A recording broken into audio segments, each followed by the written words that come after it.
Welcome to my YouTube channel, Tony Su Vega, your feng shui guru and paranormal expert. Horoscope, Leo, July 23 to August 22, Thursday, August 8, 2024. In Tarot card, Leo represents number 8 or the strength.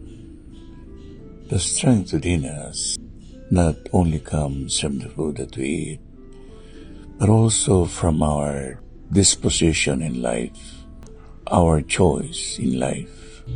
At ito nga ang sinasabi ng horoscope natin na nagplano tayo, kailangan natin isagawa, maglagay ka pa ng mga alternatibo. Kung hindi gumana ang isa, meron ka pang itinatagong isa pa. Ang sinasabing kalakasan ay hindi lamang dahil nagagawa mo isang bagay, kung hindi kasama na rin ang iyong disposisyon sa buhay na dapat mo itong gawin. Kung hindi, marami kang dadaanan problema.